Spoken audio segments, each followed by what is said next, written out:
राष्ट्रवादी काँग्रेसचे प्रमुख शरद पवार यांनी विधानसभा निवडणुकीमध्ये 2 जण आपल्याला भेटले होते, जे 160 जागा जिंकून देण्याचा दावा करत होते। तेच 2 जण आपण राहुल गांधीकडे सुद्धा पाठवले होते, असा सगळा दावा केला होता, गौप्यस्फोट केला होता। याच संदर्भाने बोलण्यासाठी आपल्यासोबत भाजप आमदार प्रशांत बंब आहेत। भाऊ, शरद पवारांनी हा सगळा असा खुलासा केला होता की त्यांना 2 लोक भेटायला आले आणि 160 जागा जिंकून देण्याचा दावा केला आणि त्यांनी शरद पवारांनी ते 2 लोकांना राहुल गांधीकडे सुद्धा पाठवलं होतं। कसं बघता या वक्तव्याकडे? बघा, मला कळत नाही खरं म्हणजे देशामध्ये खासदारांनी सगळ्यांनी ह्या विरोधामध्ये आंदोलन केलं पाहिजे। किती गंभीर बाब आहे।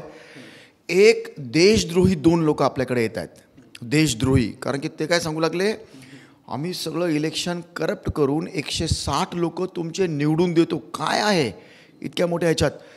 त्याकरता कुणीही त्वरित त्या माणसाला पोलिसांच्या ताब्यात दिलं असतं।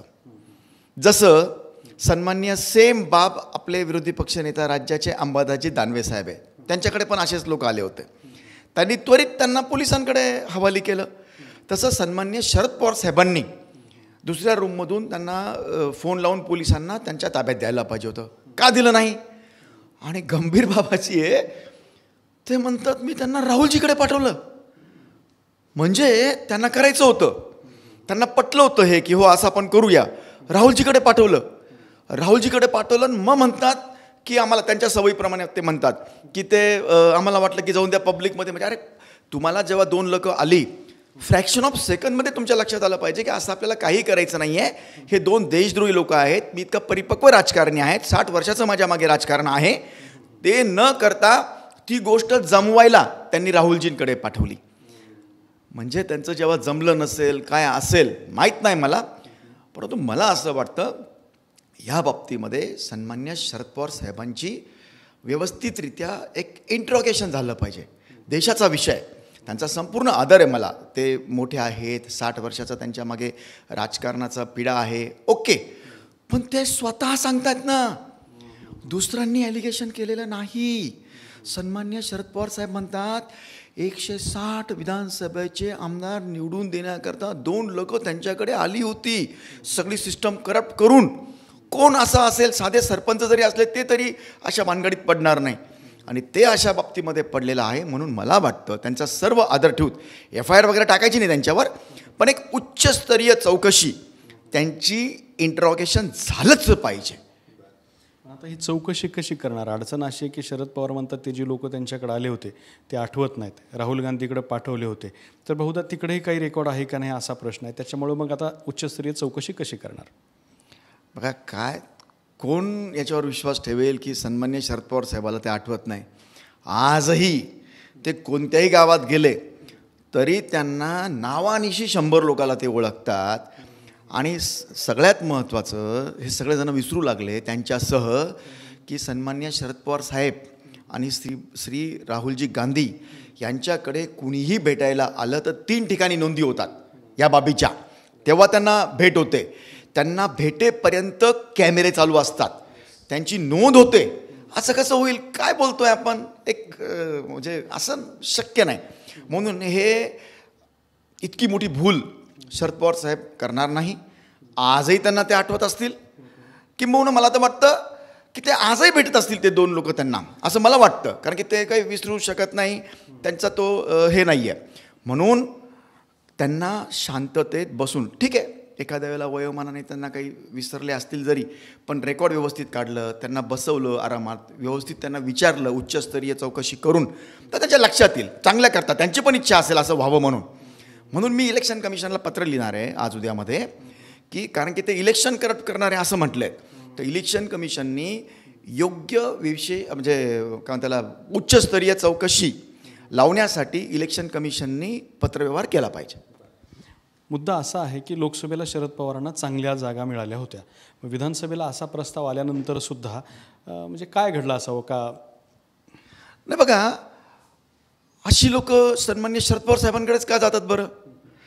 ते जे सांगू लागले, मला तर खरं सांगू का, मी फार छोटा व्यक्ती आहे त्यांच्या सर्वांच्या मानाने, पण मी सुद्धा राजकारण करतो गेल्या 20 वर्षापासून। मला खरं असं वाटतंय की यांनी लोकसभेला हेच तंत्र वापरले असावे, सन्मान्य शरद पवार साहेबांनी, राहुलजींनी, सगळ्यांनी।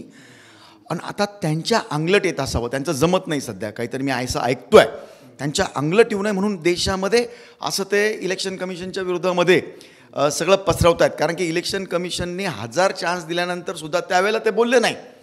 आता काहीतरी गोष्टी त्या काढतायत ज्याचे कोणतेही पुरावे नाही आहेत, ज्या ते सांगतायत त्या बाबतीतले. परंतु सन्माननीय शरद पवार साहेबांनी, मला वाटतं लोकसभेला त्यांचा त्या 2 लोकांचा सौदा जमला असेल.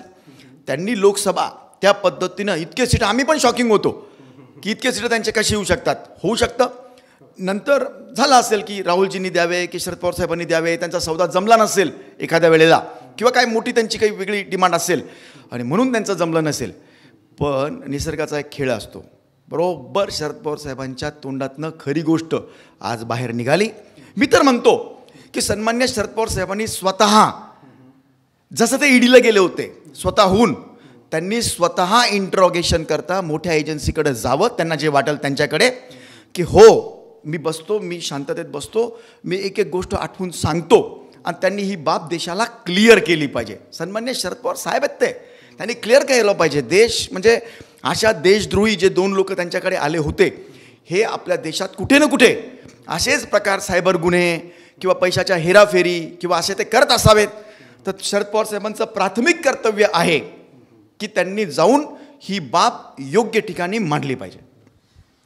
शरद पवारांनी ही 2 लोक राहुल गांधीकडे पाठवले होते. मग तुम्ही जे निवडणूक आयोगाला पत्र लिहिणार आहात त्यात राहुल गांधीची म्हणजे या सगळ्या विषयाची पण चौकशी करण्याची मागणी असणार आहे तुमची? 100% मी त्याच्याच करता सांगू लागलो ना. बघा, श्री सन्माननीय शरद पवार साहेब काय सांगतात, माझ्याकडे 160 जण विधानसभेत काहीतरी घोटाळा किंवा करप्ट करून आम्ही तुम्हाला निवडून आणून देतो, असे 2 जण त्यांच्याकडे आले. बरं, कुणाची हिंमत होईल बरं की शरद पवार साहेबांकडे डायरेक्ट जाऊन हे करावं? परंतु त्यांना काही एखाद्या वेळेला स्वभाव माहिती असेल, त्यांच्या काही गोष्टी माहिती असेल की बा अशा गोष्टी शरद पवार साहेब करतात, म्हणून असे गेले असावे असं मला वाटतं. आणि त्यांनी त्याबरोबर म्हणजे का असं वाटतं, त्यांनी त्यांना ताबडतोब कायद्या कानूनी पोलिसांकडे किंवा योग्य व्यक्तींच्या ताब्यात न देता सन्माननीय राहुलजींकडे पाठवलं.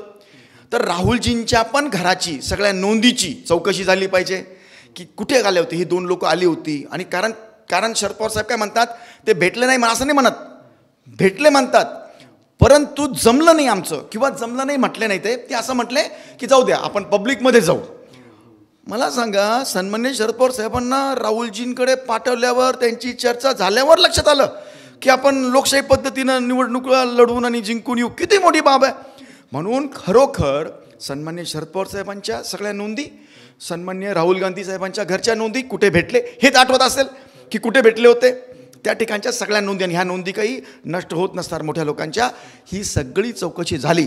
माझा हेतू इतकाच आहे, ती 2 देशद्रोही लोक चुकून, असं समजू चुकून, मुद्दाम नाही, शरद पवार साहेबांच्याकडनं ती हुकली, आता ती हुडकून त्या लोकांना आपल्याला कायदेशीर कारवाई केली गेली पाहिजे. हा माझा हेतू आहे त्यातला. तर हे आहेत भाजप आमदार प्रशांत बंब. आग्रहाची मागणी करतायत की शरद पवार आणि राहुल गांधी यांची चौकशी करण्यात यावी, त्यांना जे काही 2 लोक भेटले होते त्यांना शोधून काढून त्यांच्यावरती कारवाई झाली पाहिजे अशी मागणी करतात. आणि त्याचबरोबर ते निवडणूक आयोगाला पत्र लिहून या संदर्भातल्या चौकशीची मागणीसुद्धा करणार आहेत. आणि सर्वात महत्त्वाचा मुद्दा म्हणजे शरद पवार जसे ईडीकडे गेले होते स्वतःहून, तसंच त्यांनी स्वतःहून या चौकशीला सामोरं गेलं पाहिजे अशी सुद्धा प्रशांत बंब यांची मागणी आहे. कॅमेरामन अमित आडेसोबत दत्ता कानवटे, TV9 मराठी, छत्रपती संभाजीनगर.